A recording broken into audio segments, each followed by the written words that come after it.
Би жаргал сайхан байна. Та юу чадхаа, юу байгаагаараа, хаа байгаа газараа хичээнгүйлэн хий. Theodore Roosevelt.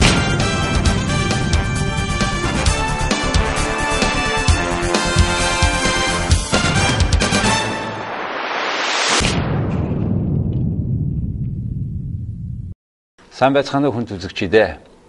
Өнөөдөр ороо манай facto нэвтрүүлгийн зочноор Rio Tinto-гийн Zising Group-ийн захирал ноён Хардинг нь 2009 оны 11-р сараас 2010 оны 10-р сарын хооронд аюунхай Майнз компанийн төлөөлөн удирдах зөвлөлд ажиллаж байсан. 2007 онд Rio Tinto-гийн технологи инновацийн бүлгийн уулуурхай хариуцсан тэргүүнээр ажиллах болсон юм. Ноён Хардинг 2009 оны 10-р сард Rio Tinto компанийн Zising Group-ийг ерөнхийлөгчөөр томилогдох хүртлэн Юта мужийн Кеннекот дахь Zising уурхайн ерөнхийлөгч бөгөөд гүйцэтгэх ерөнхий захирлаар ажиллаж байсан. Ноён Хардинг нь Америк нэгдсэн улс, Чили, Австрали, Индонез, Өмнөд Африк, Перу, Монголд байрлах уурхай болон төслүүдийг бүхэлд нь хариуцсан ажилладаг. Good evening. Hello. Welcome to Mongolia. Thank you. What is that on your mission now at this time? The reason for visiting Mongolia this time covers a wide spectrum. The key thing for me is to actually go and visit the Oyu Tolgoi site, where we have a lot of work going on, and I want to meet with the management there, review the safety, because the safe work is a priority to Rio Tinto, and then the general progress of the operation. I also get to go and see some of the work that our community relations team are doing with some of the local companies, because we're trying to help develop local business in and about the Oyu Tolgoi project. And then of course I spend time in UB meeting with various people and decision makers and stakeholders. We'll revisit this visit and meeting these people. Before that, how come you became a professional in geology, in copper? Please tell us about yourself. Okay, so my background. Well, I'm an Australian, and in Australia mining's a fairly big part of the economy. So I kind of made a decision when I was 17 or 18 that I wanted to be involved in mining, and went and studied at the University of New South Wales. And then at the end of that, I went and worked outside with one company before I joined Rio Tinto, and then ultimately with Rio Tinto some 20 years ago. And I worked in the iron ore business that Rio Tinto has in Western Australia. I worked in the coal business that Rio Tinto has on the east coast of Australia, near Sydney. And then I worked in the aluminium business for a couple of years. After I left Australia with Rio Tinto and worked in the United States for 5 years, ultimately running the Kennecott, Utah copper mine, which is about the 10th largest copper mine in the world. And back in November 2009, I took on the role as the group executive responsible for copper for Rio Tinto on a worldwide basis. How big is this copper in whole Rio Tinto business? So the copper business for Rio Tinto is the second largest earning part of the business after the iron ore business. The copper business is the Rio Tinto copper business is the fifth largest copper businest in the world by itself. In sale terms per year? In volume. Yeah. We last year sold 680,000 tonnes of copper. 680,000 tonnes of copper. You sold it is a pure copper or concentrate, or how do you measure it? So we sell copper in different forms from the different businesses, whatever makes the most sense. So out of the Kennecott mine, most of the copper is actually sold as a refined copper product. So it actually looks like copper metal, and that's to do with issues around transportation. In the whole value chain, you go all the way to the ready copper metal. So not further. To that point, it's the last point we go to is actually producing the metal. In some of our mines, it makes more sense economically to actually produce it to a concentrate, and then we sell the concentrate to other businesses that have smelters. The 680,000 tons, right? Yes. It is what is a share of worldwide copper production? So worldwide copper production last year would have been about 18.5 million tonnes. So that as a percentage, it's 680,000 out of that 18.5 million. So it's almost 1/3. No. 18 million? 680,000 into 18 million would be 4% or something like that. 4%. Oh, okay. 3 to 4%. So, yeah. 4%. Who is the other than you that also larger producer of copper? Okay, so the copper industry, the biggest part of the copper industry as a producer would be Codelco, which is the state-owned Chilean copper mining company. Then you have Freeport-McMoRan, which is a United States-based copper mining company. That would be number 2. And then BHP Billiton's copper production, and then we're number 5. Okay, in terms of Mongolian copper, you are going to, I understand you're going to produce also copper concentrate in Mongolia, or all the way to copper metal. So what is your plan? Our plan with the Oyu Tolgoi project is to produce copper at a concentrate, and that's what we're building at the moment, is the mine, the open cut and the underground mine, and then a very large concentrator, and then ship the concentrate from the mine to the customers at that point in time. What? And I know in your mining way of the digging, excavating copper is different method than the many traditional caving. Caving is your method. What is this about? Sure. So there's new technology, I understand. Exactly. So there's a lot of new technology being employed at Oyu Tolgoi. We have an open cut mine, is a surface mine is the first thing that we're doing, and that with very large dump trucks and excavators. But where the real innovation comes is in the underground mining operation, and that's where most you of do the both copper now. is. You know, you talk about. We're starting both. So you've got to develop all these things, and you've got to get to the ore first. Yes. So the open cut mine, the trucks are arriving to actually start the open cut mine. With the underground mine, we've been mining for several years, and we will mine for several more years before we produce copper. It takes we talk that about long. Decades. And then you'll produce for decades, exactly. Yes. Under the earth, about up 1.5 kilometer or 2 kilometer down, right? So the bottom of the shaft 1 at Oyu Tolgoi is about 1.35 kilometers under the surface. Then how the thickness will be about another 500 meter or 1 kilometer? Or? And then the extraction of copper will go from that level up about 500, maybe a little bit more than 500 meters. So after excavating all this part, the surface, will it go down another 500 meters one day? No, it doesn't actually fall by anywhere near that much. You will get a depression on the surface, but what happens as material falls, it actually takes up more volume, it swells. If you ever tried to dig a hole in the ground and then if you try to put all the material back in, there's more than you need because the material swells and gets larger. Oh, wow. So that will happen. So you don't get nearly as much. You get meters of, tens of meters of depression on the surface, but you get hundreds of meters of extraction underground. Okay, let's talk about the future of Oyu Tolgoi. With Rio Tinto coming to the operation, now we are dealing with the third largest world mining company, and we Mongolians expect, of course, your standard all around the world because you public company and your procedure standard safety. That's what we do expect. Of course, we hope you will follow, and we hope you do that now. What will be a total, say, from the first year? The total volume of you will immediately enrich the ore, or when? How do you expect this final output, the products, when and how big? Okay, so to your first question about international standards. So one of the things that keeps me working for Rio Tinto is its commitment to the standards. You can work for any company in the world, really, in the mining industry. There's such a demand for employees. But the thing I love about Rio Tinto is its commitment to global standards and the best standards in the industry. So Mongolia should expect Rio Tinto to operate the Oyu Tolgoi mine to the best standards in the industry. I expect it of the people that work for me and the management team, and we will do it.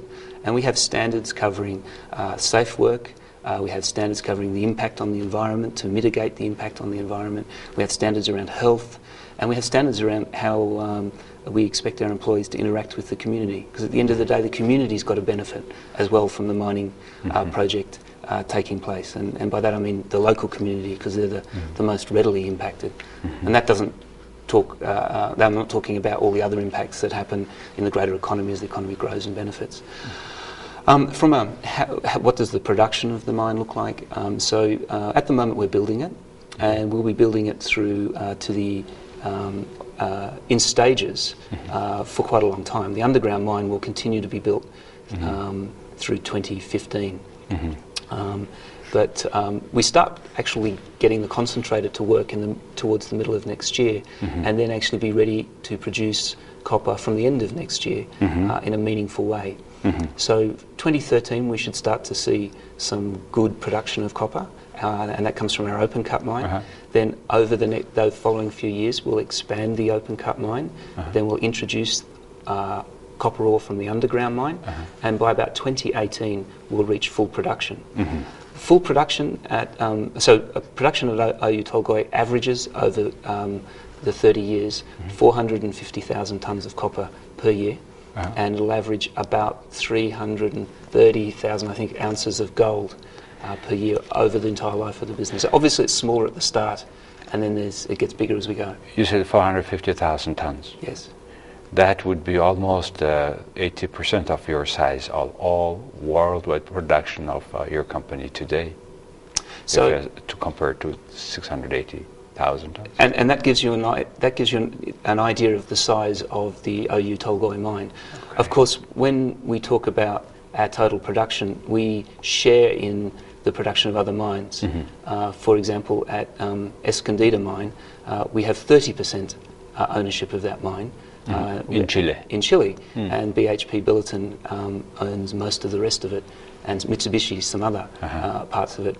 So we only count, while that's the biggest mine in the world and it produces over 1 million tonnes of copper per year, Rio Tinto only claims 30% of that production, or 300,000 tonnes. Wow. So at Oyu Tolgoi, while it will produce 450,000 tonnes, the government has 34%. Yes. Ivanhoe Mines has 66%, and Rio Tinto currently has 42% of that 66%. I see. So we will count a lower number of production than the 450,000 as our production. So then really it makes Mongolia and Rio Tinto one of the largest producer in the world of copper. So Oyu Tolgoi will be a top 10 producing copper mine for sure. Probably third or fourth largest in the world. The largest one is Escondida mine in Chile. The second largest one is Grasberg mine in West Papua of Indonesia. Both mines Rio Tinto is a part owner of. And then I would expect Oyu Tolgoi will be third or fourth largest in the world. So this copper, on the average 450,000 a year, will you start to produce in full capacity will be 18th to 2018, but in 2013 what will be the initial output?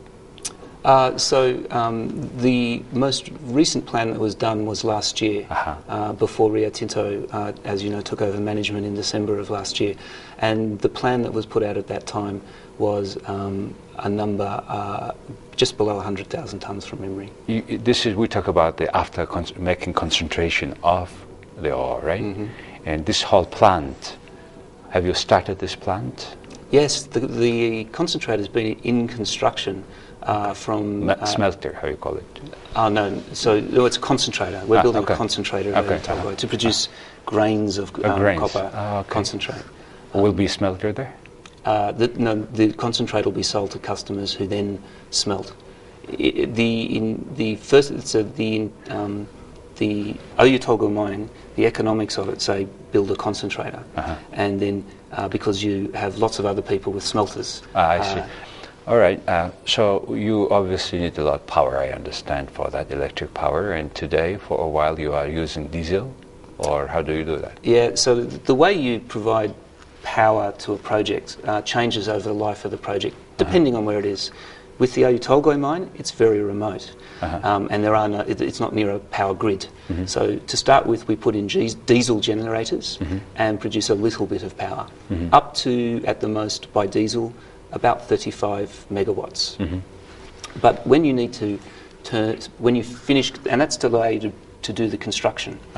And then there's a point in time where you have to power all the big equipment in the concentrator and turn all the big mills, and you need hundreds of megawatts of power at that stage. And you can't provide that with diesel. It becomes economically and logistically impractical to do that. So you at that point in time, you need to be connected to a grid, and you usually get the power from, in this part of the world, it's usually coal-fired power. Do you plan to make your own, or how do you see the future of your electric supply? So the initial idea is actually to have a connection to the nearest source of to the nearest source of extra power, which is in Inner Mongolia, and we build a power line in that direction, and then over time look at constructing a power station for locally supplied power.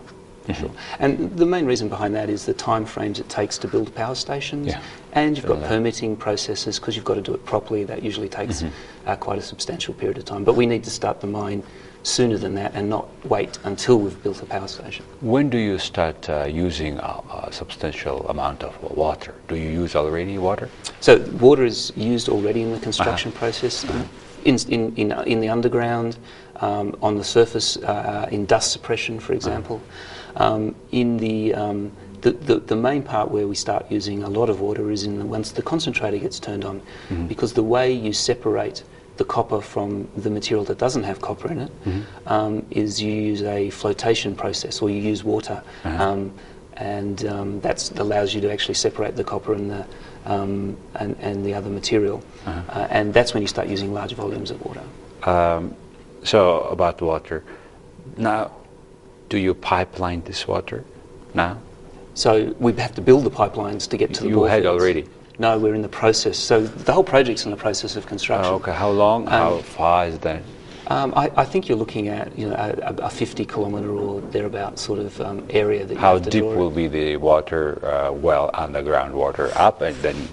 Yeah, I don't actually have the details on the depth of it. It's to an aquifer. There was a lot of studying done of the aquifer. Yes, We went through many years of what they would call hydrogeological testing and modelling. So you make sure that the aquifer's there, that it can actually support the amount of draw, or the amount that you need to produce over the length of time you need to produce. You have been working in almost all copper larger mines in the world.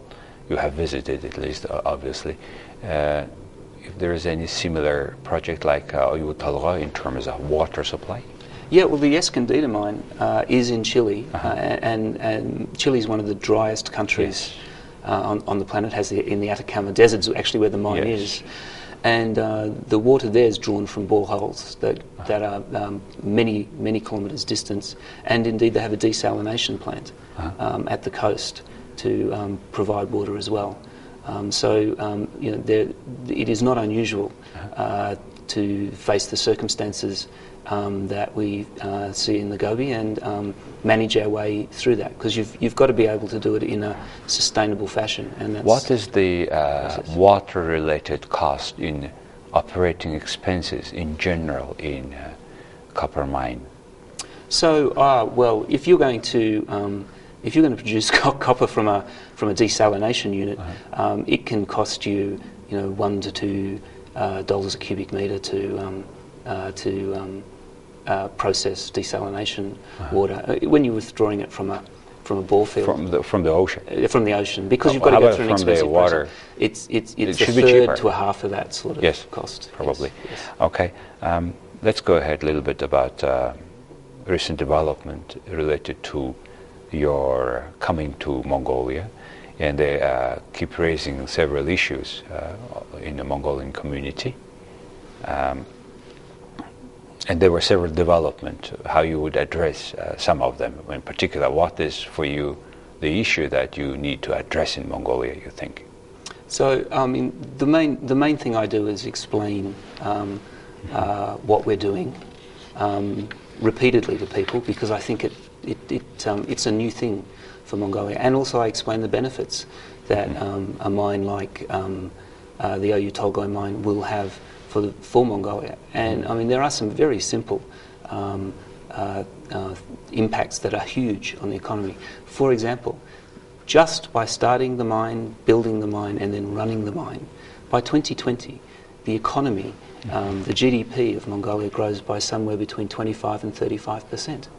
I mean, that will have an unbelievable impact on the country in that very short period of time. There are many countries that would love to see GDP growth that was sort of that large. So this project does actually have a very positive, meaningful impact on the economy. So that's one of the many things that I explain. So you have taken over the management of Oyu Tolgoi project a few months ago. It's about 4 months ago. December 2010. Yeah. It's about 6 months ago. Yeah. So what are the major changes you made already? So we started to put in what is expected, the Rio Tinto management standards, and we have a phased approach to doing that. So we don't try and introduce them all at the same time, but we introduce them over a good period of time to make sure they're properly introduced. And of course, the first thing we start doing is working on safety, and then we start doing many of the other things that you do in a large corporation. You have to have the things around common IT equipment and many of the common management type systems that we've managed to develop over many years. So we do those sorts of things as well. And in addition, we start bringing in some of the experts that we'll need on a temporary basis to make sure that the project is successful. Well, there have been several critical remarks about Oyu Tolgoi in terms of employees, environmental things, and whatever. How do you address these issues? What do you think to you as a executive for copper and running? You are head of this whole project as well. What are those issues you think you need to address? So, I mean, essentially, to run a very good business, you want your employees to be committed to and happy to be working for the business. So we undertake to understand regularly what employees think of the business, and that's something that we do. And we get in the employees I talk to, and I'm here regularly. How many you have employees now? So I think today we'll welcome the 9,000th Mongolian employed to the company. How many Chinese? So I think the Mongolian component of the total workforce is just over 60%. Out of 9,000? Well, more. It'll be more. That 9,000 is 60, just over 60%. So another 3,000-4,000. I can't do the math. Foreigners, yes. Okay, so about I would expect 1/3 would be, a little bit over 1/3 will be expatriates. And used in very particular roles. So the thing that you have to do when you build a mine is that you have to have, especially large ones, you have to have large scale contractors that are able to assemble concentrators and bring in the specialised skills. And you need the specialised people in various fields, from engineering, specific, block cave design. It's a technology that only 3 companies in the world actually use in mining copper, and the Rio Tinto is one of them. So there's not many specialists in those sort of fields. So you bring those people in. And then over time, as we committed to in the investment agreement, and because it's a commitment that we made in the investment agreement, we will do it, it also makes economic sense as well. We moved to a position where at least 90% of employees are Mongolian employees. And the thing that I know that will cause us to do that is everywhere else in the world that we work, we do the same thing, even without a commitment, because if you go to the United States, to Kennecott Copper, which I ran, almost all the employees will be American. If you go to Australia, to North Parkes Certainly. mine, almost all the employees are Australian. If you go to South Africa, almost all the employees are South African. So I know that will happen in a period of time, but we've got to build the mine first. And obviously it's a matter of also training those Mongolians or other Mongolians so that they are replacing your Chinese employees or other countries' employees. Do you have a particular plan and to reach certain level? Absolutely. In terms we of have time? A training plan. So we've got to train around 3,000 people to meet the operation of the mine. Now, at the peak, when the mine's in full play, we'll need about 3,000 people on a full-time basis to run it, and we will have to train most of those people. Obviously, some people will have experience in the industry, but the mining industry in Mongolia is very small. So we will have some experienced people that will join us, and many, many, many more people that we actually have to train. So until a certain level, you will need those employees today, over 12,000 or so people you will need until a certain period. Then it will go down because the operation will start. Things are done, right? Yeah. So it's about. The main reason the only reason we have a large number of people at the moment is that you actually have to build the mine, and you need to build it from an economic point of view as fast as possible, so that you can get to the produce copper, because that's what actually pays for the construction of the mine. And also, just from an efficiency point of view, when you're doing particular parts of construction, you've got to do them sometimes together, or quite a lot of it together in parallel. So otherwise it could take you 20 years to build a mine, and you don't want to do that. So you actually have to put a large number of people in. And it's a bit about the people, but it's also the companies that you need to do the construction. So you need companies that are capable to mobilise and have the systems of management and have the people to manage large construction projects. And so that's why you see at any mining project, at the front end, you actually see a lot more people employed, because you've got to build it. And then you get to a point where you've only got to operate it. So you don't have to tighten all the bolts. I'm just curious about over 10,000 Mongolians. After your operation starts, they have to be reshifted to other businesses, mining, logistics, etc. So there will be a point in time where Oyu Tolgoi gets to it needs 3,000 people to run the mine. It needs more people at the start, okay, and so there'll be a point where you need less people actually to run the mine. Okay. And that's when you transition from construction to operation of the business. It's like if you build a building, a skyscraper. There's a lot more people need as you build the skyscraper, and then when the building's actually there, there's not as many people needed to maintain it. In terms of transport of concentrate, how do you visualize it? It will be on the on what? By what? Yeah, so the initial plan is to ship concentrate by road. And the road goes to the Chinese border. It'll be a sealed road, so that to minimise the impact. Already working on that? I believe so. Yes, there is actually. The last time I visited, there was work going on in that area. And what you'll see is we'll ship concentrate in trucks. Copper is not like coal mining. It's a very high value product in a small volume. Yes. So you don't move anywhere near the volume. You have special trucks to cover completely, or you go by container, or how does it work? In this part of the world, copper concentrates most commonly shipped in large bags. Because it's not done that way in many other parts of the world, but it's because it gets so cold here, and you have this freezing issue, and you don't want to have a container of copper freeze, because then you'll never get it out. So they put it in bags. This is a 25% concentrate in bags will be shifted by trucks. Yes.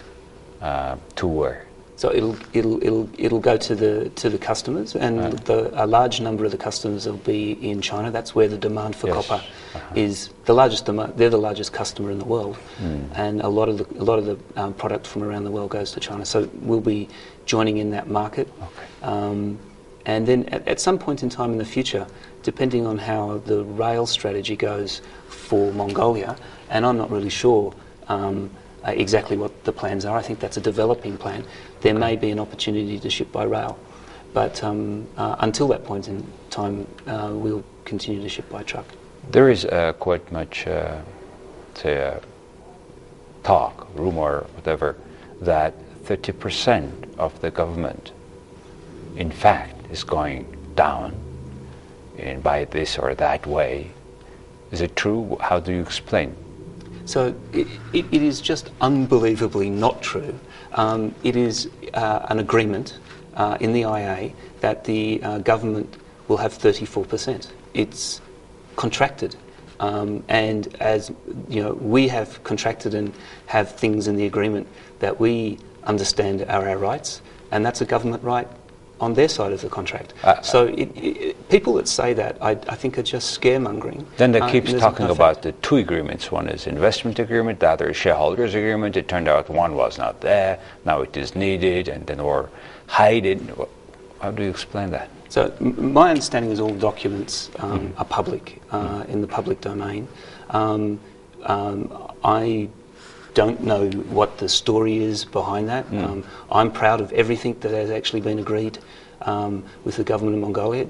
It's a fabulous agreement from the government of Mongolia's point of view. It delivers 60% of all the cash flow out of this project, right, goes to the government of Mongolia. Oh, that is over time, that's what happens. And when you look at these agreements, I don't try and pick apart each individual component of it. Sure. There's a process of negotiation. You look at how much do I get overall. What you're saying is from total 100% proceeds, 60 or so percent go to Mongolia? Yes. So when I come to Mongolia, I hear all these discussions going on and complaints being made. And I look at that and I say, that is the most amazing deal that has ever been done. Okay. At the time, it set a standard for the amount of cash flow that goes to the government. In the form of royalty, in the form of tax, payment for logistics, etc. Upfront, all those payments, when you add up and you see how much cash goes to the government, is 60%. That's a phenomenal outcome for the government. Mongolia, when the government owns 34%, so it means the government is investing 30% of investment. Is your understanding? So the government does own 34% of the project, and that gives a right to get a share in the profits, and that's one way of getting cash. But there's cash coming in from other means, taxes and royalties, as you said. So you get as a total, you get 60% of the total cash. Now, because the decision was made, and it was a desire of the Mongolian government, which I can understand, that desire being wanted, was to have an ownership of it. And the way that the 34% is funded is out of the project. So in the early days, the government earns its 34%. By never having to pay anything. At no stage does the government of Mongolia but it will be have deducted, to send. No? It'll be deducted. And then there's a point where you don't have to deduct it. And the total benefit of all that adds up to 60% of all the cash flow. So a deal where, I wish I could personally get deals where I got 60% of something and I never actually had to put my own money at risk to actually earn that. Now, the reason for that is because it's obviously in Mongolia and the government has... So you talk about the 60% after the government pays all investment, which is made by you before the government paid, or in general, or from this 60% the government is to pay back the investment? It would start... I think we start to complicate it. What you've got to imagine is... There's a business that runs over many, many years, and you look at how much cash does that business earn, and the government gets 60% of all that cash.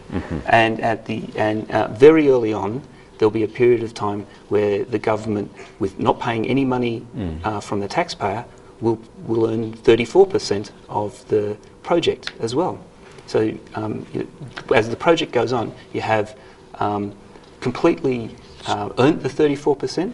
And you get 60%, and you achieve 60% of the cash flow. Yeah, until a certain moment, from whatever proceeds government receive, they pay back the investment they are supposed to pay somehow, and then after that period, the government start just simply own 34% of the profit at a certain point. And the money just flows. When? So It all depends on the price of copper.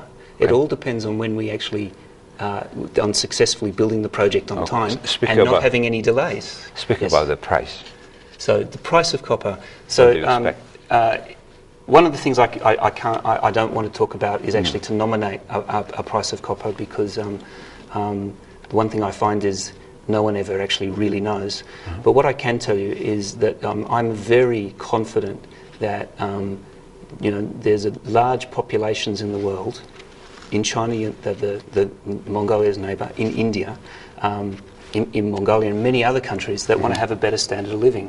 A better standard of living means that you live in an apartment or a house that needs copper for electricity. You may have a car which needs copper to actually from the battery to allow the car to run. Yes. All these sort of things. So that creates this incredible demand for copper going forward as these very large populations enjoy a better standard of living. And copper mines are very hard to actually get into production. Oyu Tolgoi has taken a long time to get into production. So there's some lag as these mines get built and start to produce copper. So what I think is for a number of decades we should have a very good environment That's good for news. copper. And I think that's very good news. The secret is to get the copper production as soon as possible to enjoy the good copper price. Yes. Will you? What is your stand on shareholders' agreement? Is it signed, or will you sign, or what's going on with that? So the shareholders' agreement has been agreed. Signed? There's absolutely. So it's been agreed, and what we need to do is actually start to move forward and finish building the project. That's the most important thing that we can actually face. What is your relations with Erdenes Mongolia? So the shareholder? Yeah. Yes. So government is represented by Erdenes Mongolia, which is owning 34% of your project, Yes. right? So how things goes?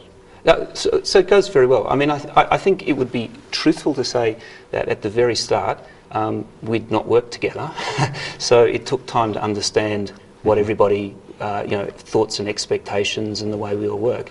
But over the year that we've been doing it, we've come to a pretty good understanding. That doesn't mean we agree on everything, but I find Erdenes a very professional organisation. They are very attentive and diligent. When there's documents to be read, documents get read. When there's things that need to be talked about, things get talked about. Doesn't mean we always agree, but I find them a very professional counterparty to work with. You own 41% of 67% of Ivanhoe, right? What do you talk about? 42% of 42% of Ivanhoe is what we currently own. 42%. You are dealing with interesting, young, strong company. How is it like working with the chairman of Ivanhoe? So, I mean, Robert Friedland is a character. Okay, he's a very smart man. Yeah. And I'd have to say, like me, the one thing we share in common is that we want to actually build the project. We want to actually see copper coming out of the concentrator and actually see the project being unbelievably successful. Okay, what are differences you think? So it's probably easier for me to talk about the things that we share in common, because I mean I don't think it'd make sense to have too big a discussion about Robert, except that I have to say you have to admire a self-made billionaire, and that has managed to find one of the largest copper resources on the planet. No one knew it was there. No one, a big mining company sold out to him because they assumed it wasn't there, and he was relentless, which I think is a great characteristic, and clearly has an ability to divine and find copper around the world, and I'm grateful he did that, because I get to actually join in and build the project and make it work and share in the benefits. Is this your Rio Tinto first project, right, in Mongolia? This is Rio Tinto, yes. OT is Rio Tinto's first project in Mongolia. We've been exploring for some time. Rio Tinto has very high standards about what projects it gets involved in. We have a philosophy where we say we want to be in large, long life and low cost projects. Will you be working in other projects in Mongolia? We have an exploration team in Mongolia, and they look. They've been looking for a long time, but it's not easy to find. And I'd love to have a bigger business in Mongolia. I find it an exciting and vibrant place to work in. I find the Gobi Desert, a very interesting place to travel to. To get paid to come to Mongolia is probably one of the great pleasures on the planet. With this great note, I would like to complete our interview. Thank you very much for visiting us, visiting Mongolia, working with Mongolia. And of course, mining is what is our future about, and we want to have this underground wealth to be, it's called not a renewable wealth becomes renewable wealth. That's what we want. And thank you very much for coming to Mongolia, working, and good luck. Thank you very much. Thank you. Thank you.